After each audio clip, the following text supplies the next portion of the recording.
Anyone in Carson City, anyone in Las Vegas in favor of the bill, please come forward.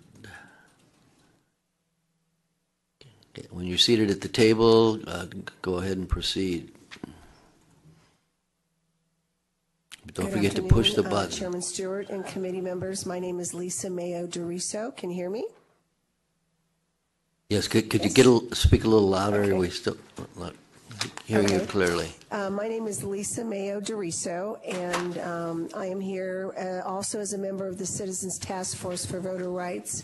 I don't want to repeat anything that Bob Frank said, but I do want to point out in response to the question from Assemblyman Andrews, I think it was, Mr. Anderson, a recount would not have made a single bit of difference in this CD4 race. I did an extensive analysis for each of the White Pine, Esmeralda, and also some key Clark County precincts and voting areas. And it isn't a problem with the counting of the votes. You would have recounted them, they would have come out exactly the same.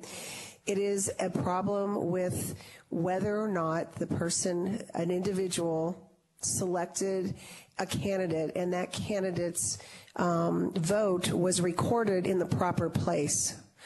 That seems to be the problem.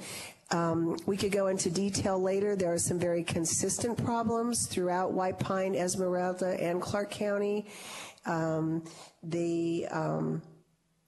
of the unusual factors seem to repeat themselves from county to county, and that's why we as the Citizens Task Force for Voters' Rights have taken on this project. So what we've put in front of you is a way for us to ensure that our election system process is transparent and it can be certified. And frankly, I have to tell you, each and every person sitting there on this committee or any elected official needs to be concerned about this. It doesn't have to be 5,000 votes that change an election. I've been involved in elections in North Las Vegas where one vote was the difference in an election. It doesn't matter what that is. And there's really no way that you can certify these elections or to get in to really figure out what happened. And I have to tell you, I'm still shocked that the Secretary of State and our Clark County Election Department and other people didn't just scratch their head. One more thing, and I'll be completed. When Assemblyman Anderson replied, well, these things happen. Well, I can tell you that fringe candidates, those candidates that are ballot candidates only, that tend to put their name on the ballot, they don't raise money, they don't walk, they don't mail, they don't do anything, they don't show up. This person didn't even have a picture anywhere that you could find. Those historically and back for 20 years, fringe candidates tend to get between 2 and 7% of the vote. This person got 22.18% of the vote. Clearly something occurred, and I think you as legislators and us as citizens owe it to ourselves to find out exactly what it was and to put into place laws that will help to make sure it doesn't ever happen again. Thank you. Okay, Mr. Thompson has a question. Thank you, Mr. Chair.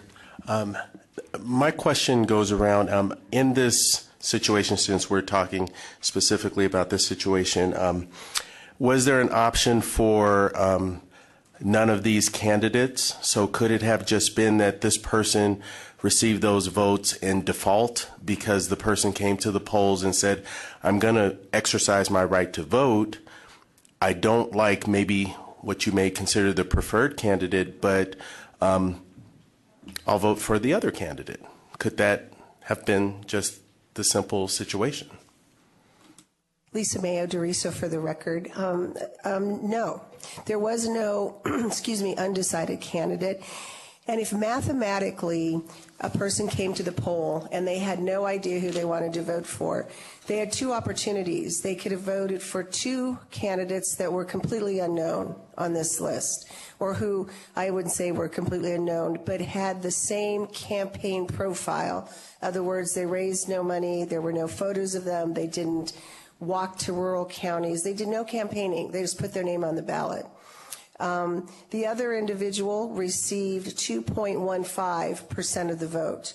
And if Mr. Monroe had received between 2 and 7, I wouldn't have been as concerned. But Mr. Monroe garnered 22.18% of the vote. And like I said, I don't want to go into detail, but there are, in our research that we are trying to allow, to do some kind of an audit on, there are consistent mathematical repetitions that occurred. Follow up, Yes, please. sir. Quick. Okay.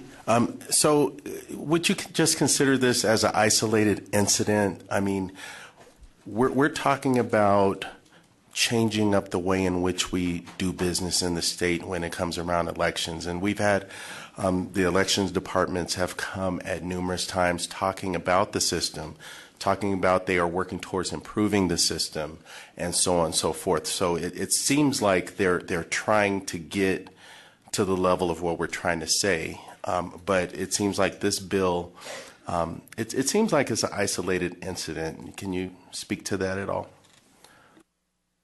Well, you know what I would like to say, and I would hope and pray it was an isolated incident, but I don't think that it necessarily is. And how do we know if it's an isolated incident if we don't have an opportunity to audit and to have some chain of evidence? I mean, we are literally have not had the opportunity to go in and really look and have somebody look and see, was this an isolated incident or can it happen again? I think the last thing any of us want is for our election system, one of the most significant things we can do as a citizen is vote, to have it be compromised in any way. And what happened was that we've spent hours and hours looking at our statute, looking at other state statutes, and really the attempt here is to try to bring Nevada into the 21st century, if you will, where we really do as citizens or as the government or the election process have the opportunity to really audit what happens. Answering your question, I would hope this is an isolated incident, but I have no idea until we have an opportunity to go in and really look at it. Thank you. Let's move on. Anyone else in support down there?